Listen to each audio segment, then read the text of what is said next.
tudo bem? Já deram uma olhada no calendário hoje? Pois é, falta pouco mais de 30 dias para o Exame Nacional do Ensino Médio.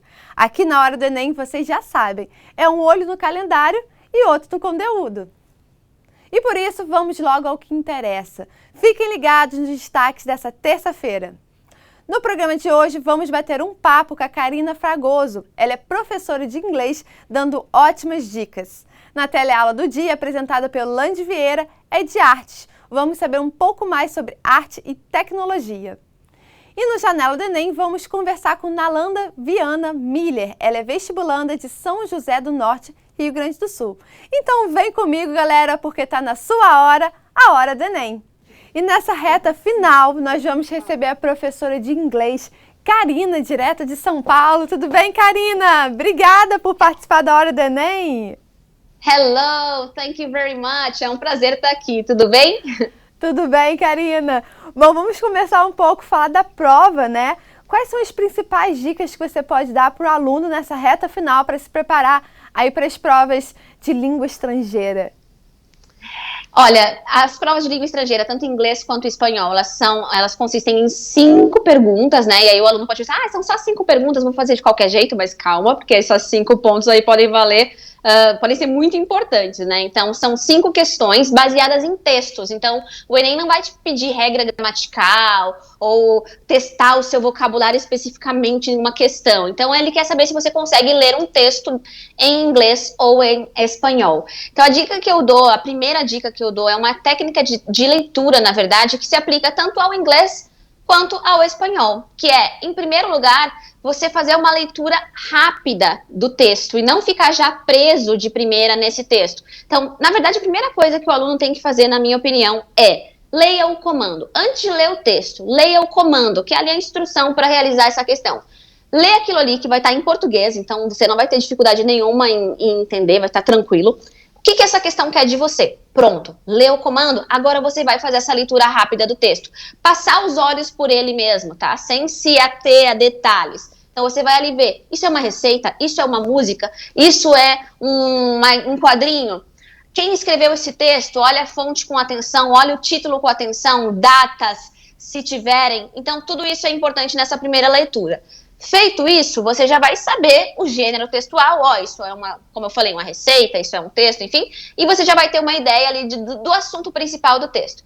Depois dessa leitura rápida, corre lá para as alternativas, que também estão em português, então fiquem tranquilos, leiam as alternativas e agora sim você vai ler esse texto com toda a atenção do mundo. Você vai buscar agora a informação específica que está ali nas alternativas, escaneando o texto. A gente fala que essas duas técnicas, a primeira é skimming, essa técnica de passar os olhos, porque skim é tirar a nata do leite. Então é como se você estivesse só pegando assim a superfície, skimming, e aí depois você faz o scanning, que é como se fosse escanear o texto mesmo, linha por linha, buscando uma informação. Então, a combinação dessas duas técnicas, que é uma leitura rápida e uma leitura mais cuidadosa, vai te ajudar a responder de forma mais precisa e não ficar perdendo tempo, assim, às vezes até se preocupando com palavras que você não sabe, mas que não são essenciais para o assunto geral do texto e, mais importante, que não são essenciais para você responder a pergunta da questão, que é o mais importante, né?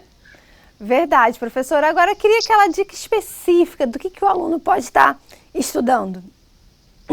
Olha, eu acho que você tem que ter muita segurança com relação aos tempos verbais do idioma que você está fazendo, né, a prova, então seja o inglês quanto ou o espanhol. No caso do inglês, eu daria uma atenção especial ao present perfect, aos tempos perfeitos em geral, que acabam confundindo um pouco a nossa cabeça, porque a gente não usa da mesma forma em português. Então uma questão como, por exemplo, vou dar um exemplo prático aqui do inglês. Se você fala I've lived in São Paulo for 10 years, você pode ficar pensando, será que a pessoa ainda mora em São Paulo ou ela morou porque esse verbo está com ed no final? Então pode ser uma pegadinha e a pessoa ainda mora. Quando a gente usa o present perfect, é algo que começou no passado e continua no presente. Então, I have lived in São Paulo for 10 years, isso significa que eu ainda moro em São Paulo. Então, por isso que é bom revisar o present perfect. Outra coisa que eu diria para você estudar no caso do inglês são os phrasal verbs, que são aqueles verbos que se combinam com uma preposição.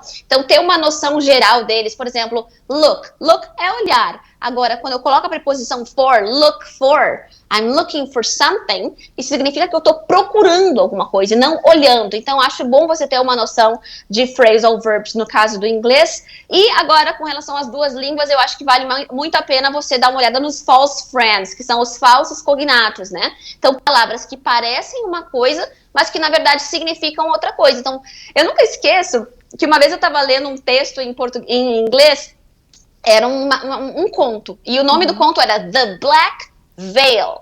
E eu li o conto inteiro entendendo que era uma veia negra. Veil é uma veia. E não fazia sentido. O que tem a ver essa veia? Não tá fazendo o menor sentido.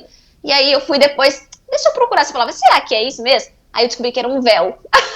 Olha. Então, na verdade, era um véu negro e eu tava lendo como uma veia negra. Então, não fazia o menor sentido, né? Então, a gente encontra listas na internet de falsos cognatos, tanto no inglês e no espanhol. Então, não é difícil de achar. É muito bom que a gente esteja seguro com relação a isso para não cair em armadilhas.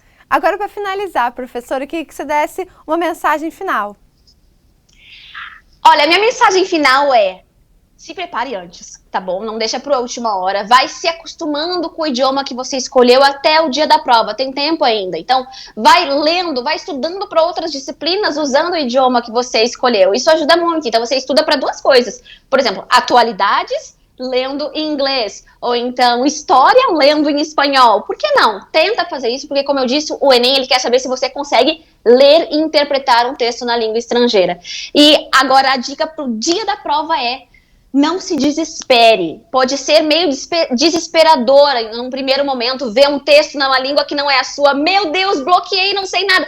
Calma, respira, olha esse texto, como eu disse, olha a pergunta, olha o comando. Às vezes a pergunta é muito simples e você tem que olhar aquele texto com calma, né, com a cabeça no lugar, para ver que tem muitas palavras, inclusive, que se parecem com o português e que não são falsos cognatos. São palavras que você consegue entender pelo contexto ali. Não trave por não conhecer uma palavra ou uma expressão. Segue em frente e tenta entender esse geral e responder a questão, porque muitas vezes você nem precisa entender o texto todo, assim, palavra por palavra, para você conseguir responder essa questão. Então, relaxa que vai dar tudo certo. Estou torcendo por vocês. Estamos torcendo por vocês, né, Karina? Quero te agradecer demais pela sua participação aqui na Hora do Enem, por todas essas dicas. Eu que agradeço. Um beijo, gente. Boa sorte. E bons estudos. Beijo, gente. Essa é a Karina, direto de São Paulo, professora de inglês aqui na Hora do Enem. E uma ótima novidade para estudantes que participam do curso intensivo multiplataforma Hora do Enem 2021. Nessa reta final, já está disponível na área do Elo do Enem um super simulado online para a galera testar os conhecimentos. São 2 baterias de prova no modelo do Enem digital e com questões exclusivas gentilmente cedidas pelo Eleva Educação e pelo Lupa. Veja as instruções na plataforma e participe. Está disponível para todo o Brasil. Para mais informações, acesse o site www.horadoenem.org.br. O curso é bem intuitivo, ele é prático, dinâmico, o que facilita a compreensão de toda a programação do Enem. A TV Escola e seus parceiros, com grande experiência em Enem, resolveram dar aquela forcinha a mais nessa missão, disponibilizando um acesso a um amplo conteúdo de apoio e reforço, a fim de proporcionar uma revisão completa, com foco exclusivo no Exame Nacional. Os estudantes poderão participar de um novíssimo curso intensivo multiplataforma, com site, aplicativo, e-books, para estimular a preparação da galera que vai fazer as provas do final do ano. Videoaulas específicas com professores especialistas e uma programação completa, incluindo resumos, exercícios, testes online. Essa é a sua hora, a Hora do Enem. E na aula de hoje, o nosso querido Lande Vieira vem aí falando sobre artes. O tema é arte e tecnologia. Lembrando que a aula de hoje foi gravada antes da pandemia. É com você, Lande!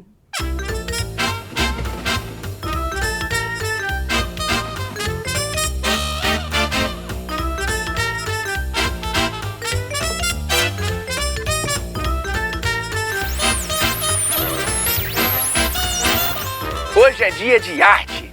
Roda a vinheta!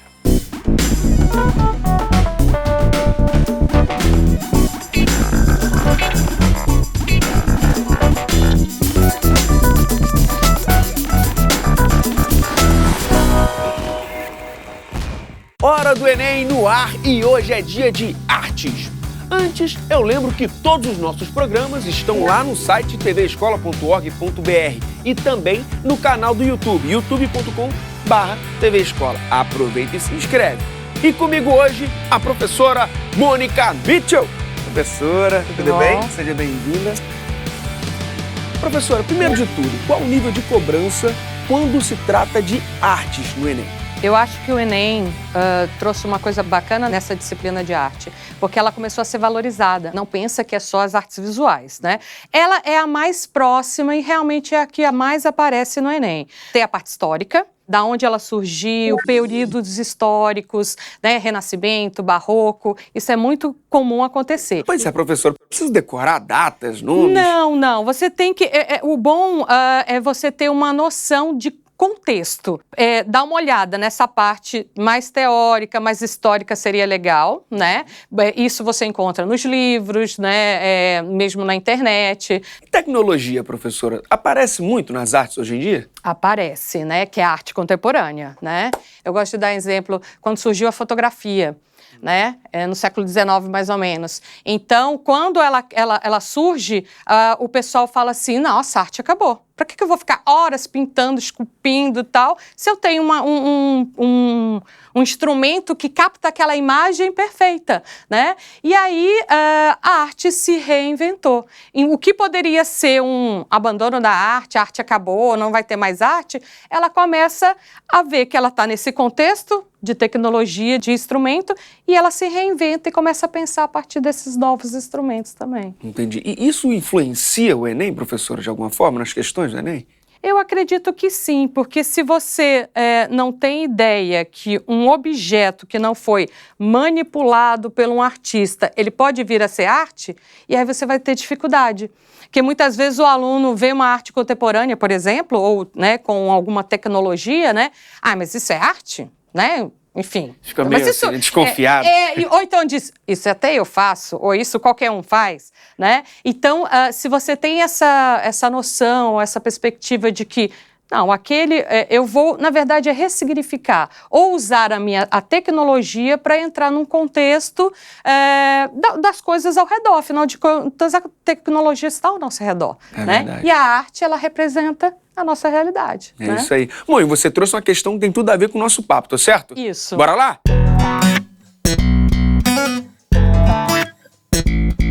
Já tá na tela a questão 124 do Enem de 2016, caderno azul, segunda aplicação. Então vamos lá.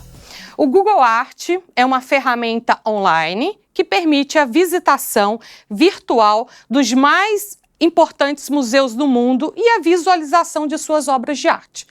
Por meio da tecnologia Street View e de um veículo exclusivamente desenvolvido para o projeto, fotografou-se em 360 graus o interior de lugares como o MoMA, o Museu de Arte Moderna de Nova York, o Museu Van Gogh, em Amsterdã, e a National Gallery de Londres. Street View é uma tecnologia como se você estivesse num videogame, você está entrando nos lugares, né? Sim. Você clica lá e você vai entrando nas salas e vai percorrendo os espaços.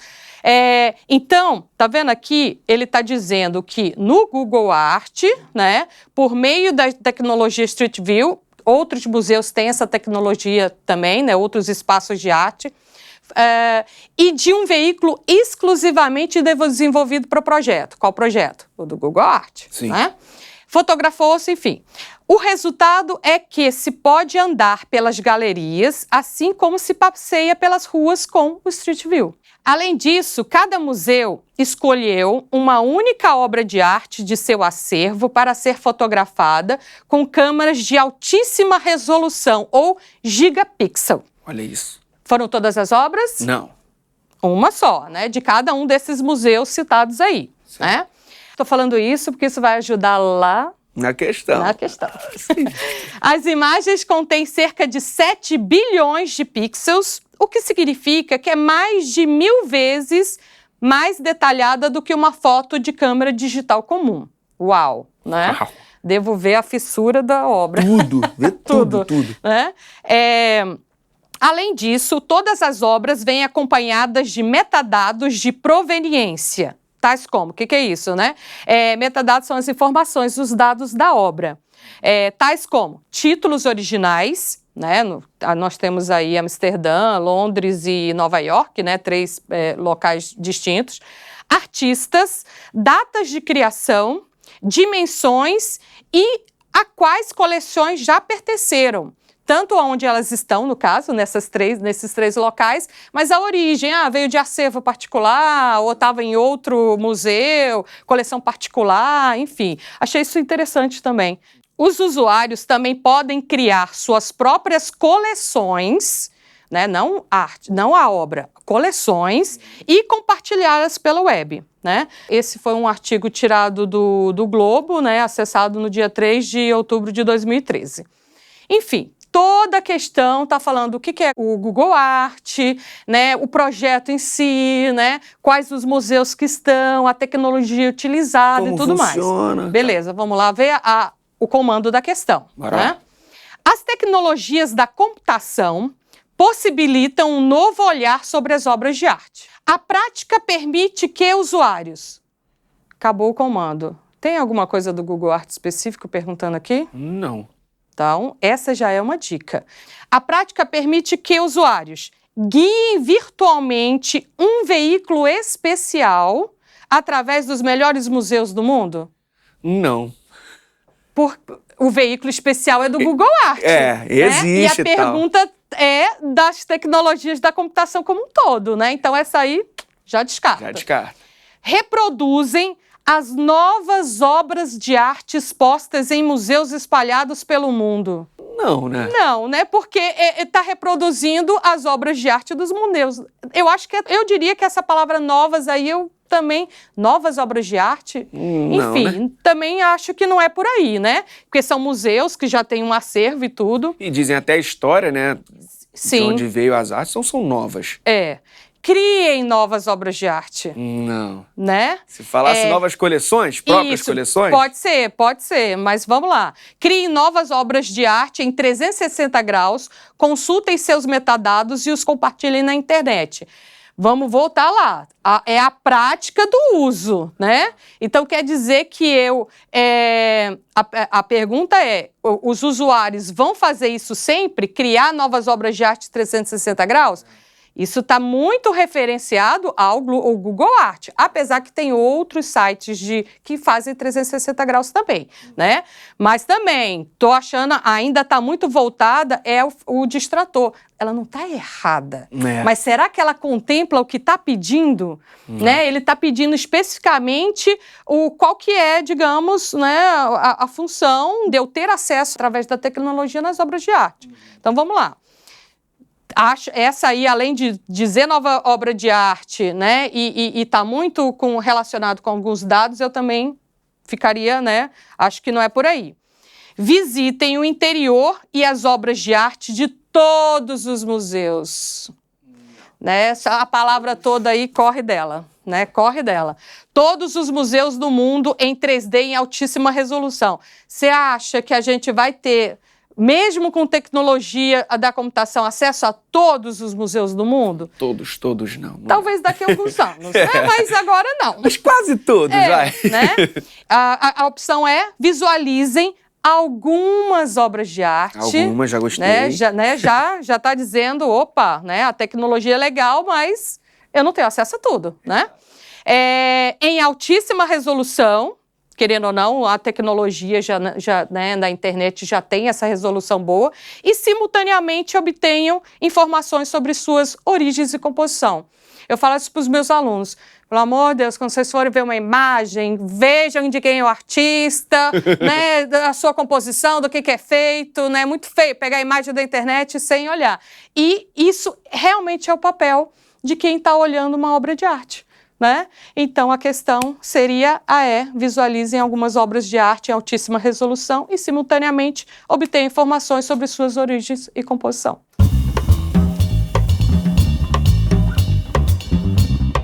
Professora, a arte vive se renovando. Como o estudante faz para estar sempre atualizado em relação a isso? tem que estar antenado, né? Participar, ir no museu e tudo, numa galeria, isso é importante. Realmente você vê a obra de pertinho, por mais tecnologia que esteja, é diferente, né? A sua percepção, fruição na obra é diferente. Mas nós temos esse acesso à internet, né? E hoje em dia a gente pode não ter internet em casa, mas você entra no shopping, tem Wi-Fi e tudo, tá, né? Tem os locais de estudos, né? As bibliotecas e tudo. Então, tem que estar realmente antenado e perceber que hoje os materiais de arte são diferentes, né? Que eu acho que, para mim, isso é o que mais fica marcante, às vezes, das pessoas terem dúvida ou ter rejeição um pouco com a arte, né? De achar que é só aquela que representa alguma coisa real. A arte pode ser grotesca, ela pode me incomodar, né? Então, vá nessas obras também. Às vezes o pessoal, não, coisa feia, horrível. Não, vai nela. Não precisa ser belo, né, professor? Não nesse sentido de perfeição, né? Ou exatamente o real. Eu acho até que essas ditas grosseiras, grotescas, dão mais possibilidade de você pensar, né? Porque quando eu vejo uma obra de uma paisagem, eu não tenho dúvida do que é. Então, quando eu vejo aquela de pedrinha empilhada, um copo lá em cima, de cabeça para baixo, ela vai me fazer pensar. Então, questiona, né? Mas o que o artista quis dizer, né? Então, eu acho que procurar essas obras, que eu acho que dá margens a perguntas de o que quis dizer, né? Que elemento, que conceito ele está trazendo ali por trás daquele objeto? Porque ele está ressignificando. Sim. Se era um copo ou uma pedra, não é mais a pedra que estava no chão, não é mais o copo que eu estava bebendo água, mas não deixa de ser os objetos. Professora, a gente falou da arte e a tecnologia. É uma tendência para o Enem desse ano? Não sei se seria para esse ano, porque caiu no ano passado. Eu acho que vamos ver tudo, mas não fica só centrado nisso não, né? Porque o Enem gosta de questões também mais clássicas, como estilos modernistas, surrealismo, enfim, que é fácil de você identificar visualmente, né? Mas não esqueçam da tecnologia, não. Sempre ela está aí, né? Mas não é só ela, não. Estar ligado nessa relação entre a arte e outras áreas é importante até para a redação, tô certo? Sim, com certeza. Como a arte, ela tenta captar o que está acontecendo no contexto, né? Pode ser que ela entre ali como uma abordagem, não sei se cairia isso, mas as pessoas às vezes ficam pensando, qual que é o limite da arte, né? Isso é arte? Mas em que medida passa a ser arte, se é um objeto ou se está tratando de alguma coisa específica?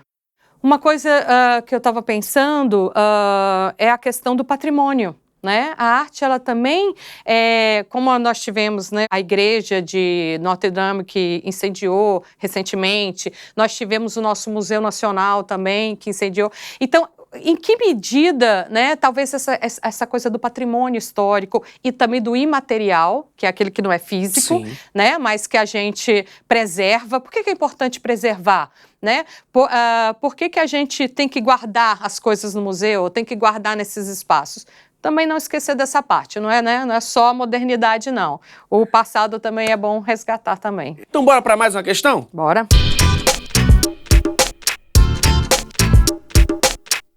Questão 45 do Enem de 2018, caderno azul, primeira aplicação. A gente já tem imagens, né, professora? Sim, adorei.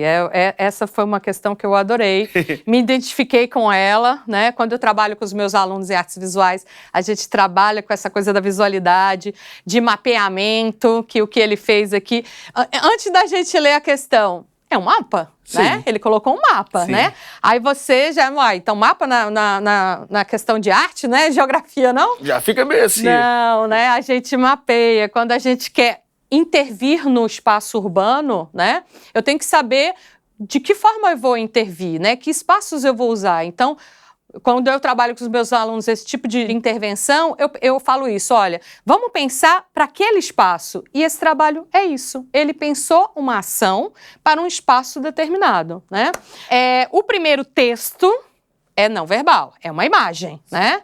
Então, eu estou vendo no quadrinho, né, uma fotografia do Cristo Redentor, né, aqui no Rio de Janeiro, e no maior eu estou vendo um mapa, né? Tem a referência Braco e Loschke, quando rotas se tornam arte. O título já dá uma... Se você ficou só na imagem, o título, né? Então, Está dizendo que ele vai se tornar arte, né? Vale a pena observar, Exatamente. né, professora? Retratos à revista do IBGE. Texto 2. Stephen Lund, artista canadense, morador em Vitória, capital da Colômbia Britânica, no Canadá, transformou-se em fenômeno mundial, produzindo obras de arte virtuais pedalando sua bike.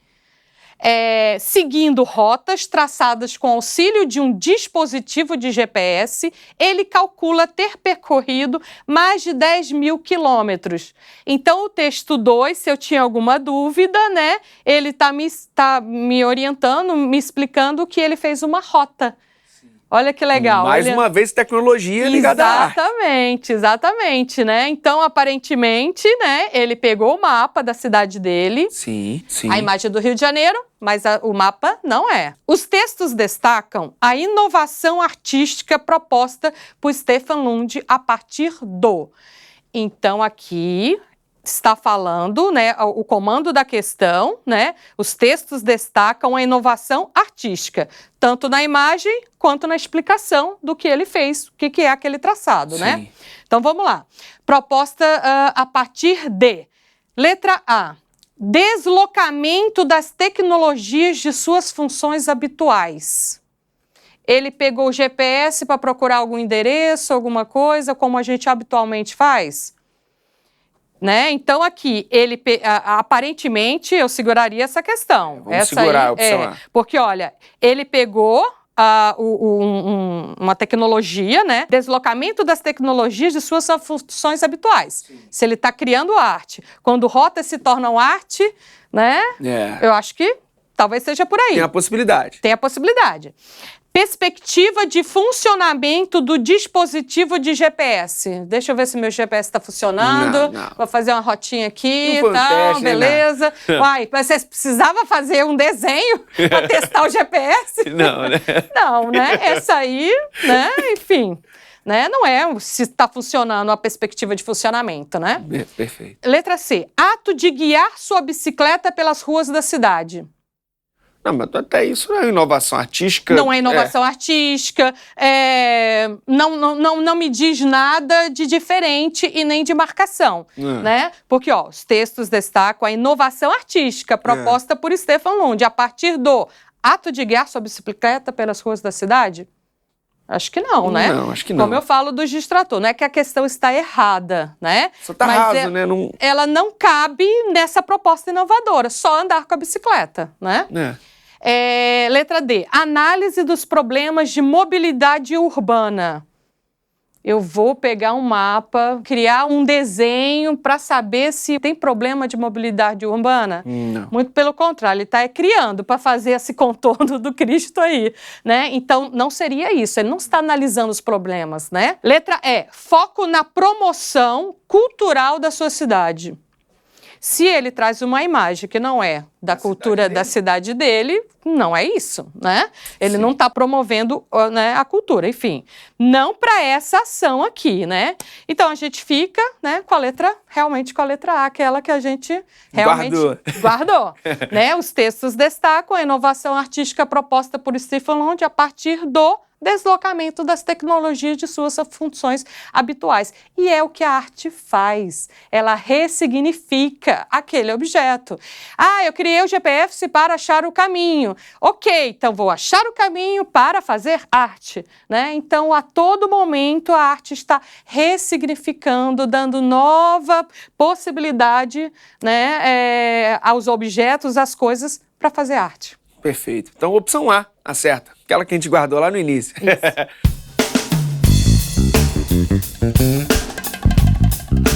Professora, você veio de Goiás, da cidade de Inhumas. Qual é a maior dúvida da galera de lá em relação à arte? Olha, os meus alunos em Inhumas são alunos do ensino médio, junto com o técnico. Então, realmente, eles buscam ter essa noção, né? O que poderia cair e tal. E aí, eu gosto de fazer essas questões, né? Que vocês aqui do Enem também, que eu acho muito legal. Você pegar para ter uma ideia, né? Do que pode cair, né? Perfeito. Então, a gente, né, também trabalha com essas questões do Enem. E no no Janela do Enem de hoje, direto do Rio Grande do Sul, eu recebo Nalanda. Tudo bem, Nalanda? Bem-vinda à Hora do Enem. Oi, tudo bom? Bom dia. Nalanda, eu sei que você já fez 2 anos, né, a prova do Enem. Queria que você me contasse um pouquinho da sua experiência. Nessa época a gente tá com os nervos à flor da pele, né? Reta final. A gente fica muito... A gente não sabe o que vai acontecer e a gente tenta manter a calma, mas às vezes é difícil, mas vai dar tudo certo, se Deus quiser. E como você está se preparando nessa reta final? Eu tô estudando já, na verdade, comecei a estudar 1 semana depois do carnaval. Eu tirei só 1 semaninha de férias depois que acabou o Enem. E desde então não parei, de manhã, de tarde, de noite, não tem hora, porque medicina é isso daí, né? Muita concorrência, ainda mais aqui no Sul. A nota de corte aqui foi altíssima, eu acho que foi a maior do Brasil, então aqui é pegado. Ou seja, tem que estar lá firme e forte. Como você tá tem que estar. E como você está se preparando psicologicamente? Eu tento me manter confiante, mas na hora da prova eu acho que a gente sente um friozinho na barriga, né? Mas eu acredito bastante em Deus e sei que tudo vai dar certo. Com certeza. E eu sei que você assiste aqui a TV Escola. Isso, eu assisto, já tenho esse hábito, é bom, dá várias dicas pro Enem. E é isso, a gente vai pegando dica daqui, um pouquinho de dica dali, tudo que puder ajudar a gente tá aceitando. Com certeza. Agora, para terminar, queria que você deixasse uma mensagem para quem está nos assistindo. Queria que a gente não desistisse, né, do nosso sonho, por mais que às vezes apareça um pouco difícil, né, sempre vai ter algum problema, ninguém tem um estudo perfeito. E é isso, a gente tem que manter a calma, a tranquilidade, acreditar bastante em Deus, que tudo vai dar certo. E a nossa hora vai chegar, se Deus quiser.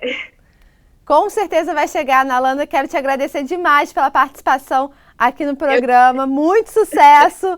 Boa prova para você. Tá bem, muito obrigada. Bom dia para vocês aí.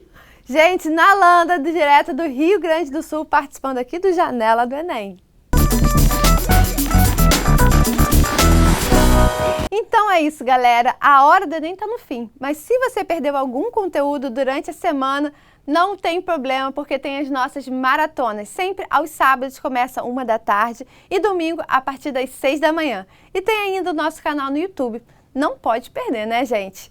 Tem sugestões, dúvidas? Entre em contato com a gente pelo WhatsApp. De repente você pode estar participando aqui do nosso quadro Janela do Enem. Eu adoraria receber você aqui comigo no programa Hora do Enem.